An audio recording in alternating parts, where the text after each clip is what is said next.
Hello YouTube, it's Manny Rest back on the video. Came across this one and I had to do a reaction to it.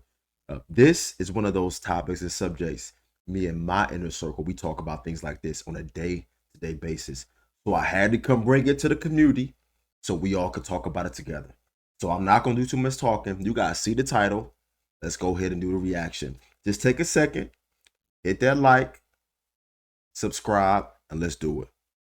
I have some disturbing stats I want to share with you about fatherless homes.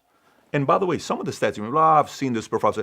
I'm going to tell you, when you read some of these stats, you're going to sit there and say, that is insane. By the way, these stats are from 2021 of the impact a father makes in a child upbringing, both a girl and a boy. Like I said, disturbing, but you will be shell-shocked with the stats. If you get value from the video, give it a thumbs up and subscribe to the channel. Let me get right into it. The U.S. has the highest rate of children living in a single-parent household of any nation in the world. About 80% of single-parent homes are led by single mothers, at a rate of 23% of children living with one parent and no other adult. The United States stands over 3 times the world average of 7% of children raised by one parent. Wow. For reference, the number stands at 3% in China, 4% in India. This is not an area we want to be competing with other countries, by the way. If there is a statistic to not be competing in, this is one of the statistics. China's at 3, India's at 4, the world's at 7. We're at 23% in America. Wow. Zero bragging rights. This is the stat everybody wants to hide. And this is the stats where the side effects of this, we ain't going to see for 2 decades or 3 decades or longer. Takes a while to see the side effects. Let me continue. Even for children with a father present in the home, the average school-age boy only spends about 30 minutes per week with one-on-one conversations with his father. For comparison, the same boy, on average, will spend about 44 hours a week watching television, playing video games, and surfing the internet. In our house... Okay, let's just take a second to digest that. So if that's the statistic with 2 parents, just imagine how little time parent spends with their child with just one parent. That's with 2. And let's incorporate some more variables, right? If you're a single parent and you work full time, so we're gonna exclude the people that's on like welfare, that sit on their ass all day, that don't work. I'm talking about you working full time, you grinding, you taking care of your child. How much time are you really spending with the child when you incorporate things like school, right? You work full time, the child is at school. Okay, let's incorporate another variable. You work full time, your child is at school, and then your child plays sports. Let's do one more. You work full time, the child is at school, they may play sports. What if they want to spend time with friends, right? We're not going to talk about sleep. How much time do we really spend with our children? Let's continue.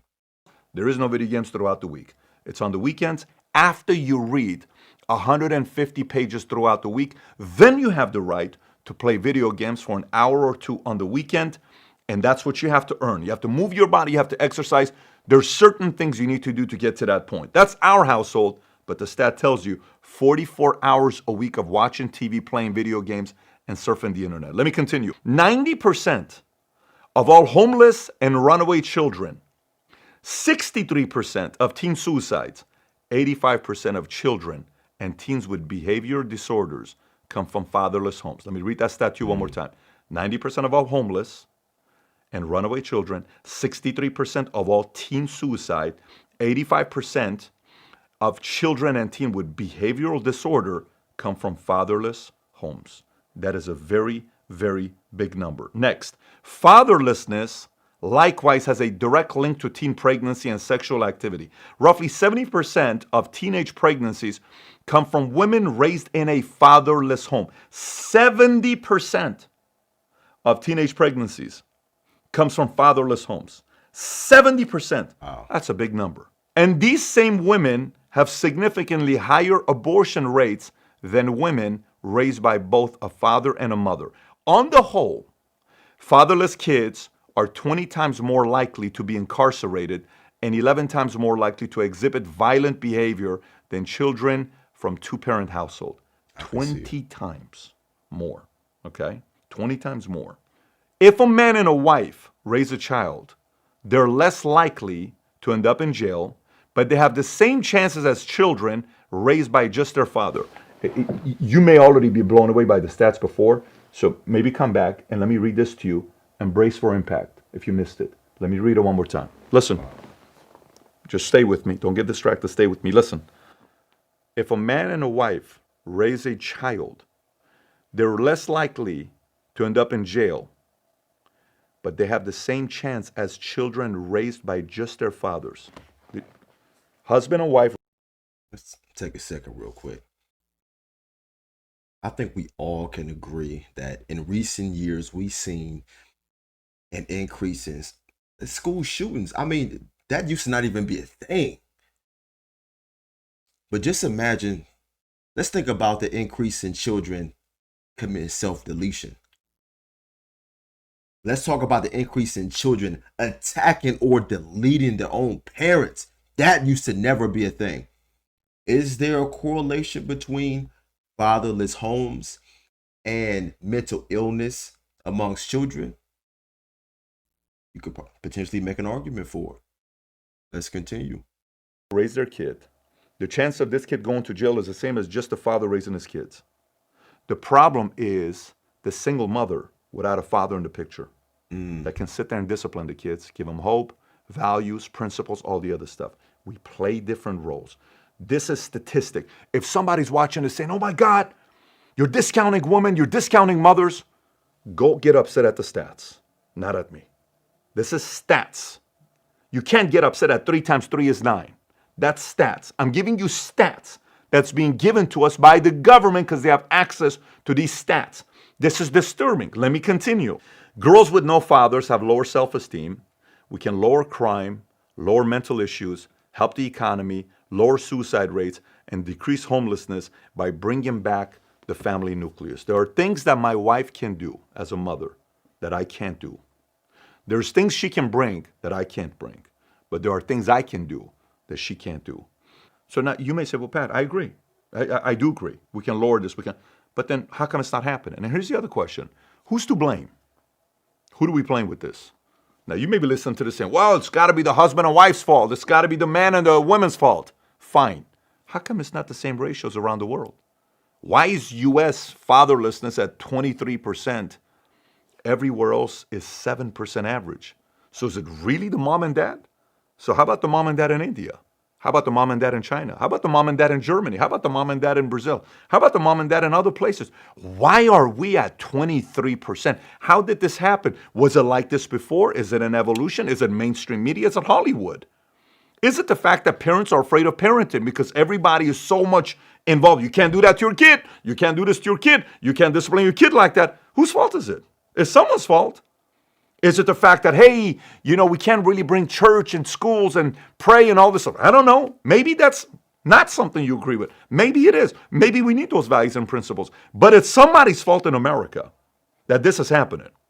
This is purely a systemic issue that we're having. This cannot be like no, it's really the community, it's the parents, it's the culture, it's all this other stuff. No, standards are standards. We're sitting there not educating. It's not a big deal. Go ahead and do that. It's not a big deal. Go ahead and do that. It's not a big deal. Go ahead and do that. No. Standards have dropped, and the numbers are showing. If we judged a country based on how many kids are being raised by fatherless homes that's producing crimes at the levels that we're getting, sex during teenage pregnancy, abortion, suicide, incarceration, maybe we ought to look at this. Maybe this is very important. Maybe our educational system sucks. Maybe. Kids spend more time around teachers than they do around their parents. Facts. Maybe. Who do we blame? The responsibility has to lie on the nation. Maybe we're either too much involved or we're not selling. Take your time to get married. Take your time before you have sex with someone. Take your time before you get pregnant. Take your time before you have a baby. Protect yourself. Stay home. Do not just go out there and have unprotected sex. Maybe we're not talking about this kind of stuff. Maybe we are, maybe we're not. The stat says we're not selling it in the right way, and we're paying a price for it. If you're in a community that crime is high, hello, you're feeling it. That's the stance. So the next time you see a father that takes their job as a father seriously, you can actually say, you know how we see somebody in military uniform? Guess what you say? Hey, thank you for your service. What do you mean? Hey, man, stats, 23% fatherlessness. And you're there with your kids. Thank you for your service. Being a father is tough. Good for you guys, husband and wife, trying to make this work. Marriage is tough. Salute. You make my life better and safer by raising good kids. Salute to you. Maybe we ought to give those awards. Maybe we need to kind of recognize Facts. Father of the Year award, a bigger deal. Man, if I ran a state or a country, we would be recognizing certain behavior and turning great fathers and mothers into heroes. Because God knows their job is hard, very hard. Not, making their job harder and not recognizing the guys that are doing a good job, just kind of winging it, which is the way we're doing it right now. Stats don't favor us. We got some work to do. This is an area, well, I will very comfortably say America's got a lot of work to do. We've stepped away from values and principles, and we're kind of winging it. Anyways, no one masters parenting, and none of us know if we're going to be great parents or not for about 40 years until our kids are 40 years old. By the time you know you're a great parent, you're probably not alive because your Facts. grandkids will validate that you were a good parent. So you're never going to know whether you were a great parent or not. But I made a video from all the different things I've learned and what I apply in my life about parenting called How to Raise Successful Kids. If you've never seen it, click here to watch that video. Shout out to those of you guys that take your job as a father very seriously. Take care, everybody. Bye-bye, bye-bye. Something that he said at the end of that video that I want to reiterate is we truly do not acknowledge fathers enough. As a culture, we do a great job of acknowledging mothers, as we should. But we do a horrible job of showing fathers appreciation. So I just want to take a second to say to all the fathers out there, we appreciate you. And your job is priceless. Shout out to you guys. Take a second, hit the like, subscribe, and put a comment down below. What do you think? Add to the conversation. Do you know any fathers out there that don't get the acknowledgement they deserve? Are you a father and do you not get the acknowledgement you deserve? Do you think as a culture we do not acknowledge good fathers? Let's talk about it. With that being said, you guys have an amazing day. Signing out.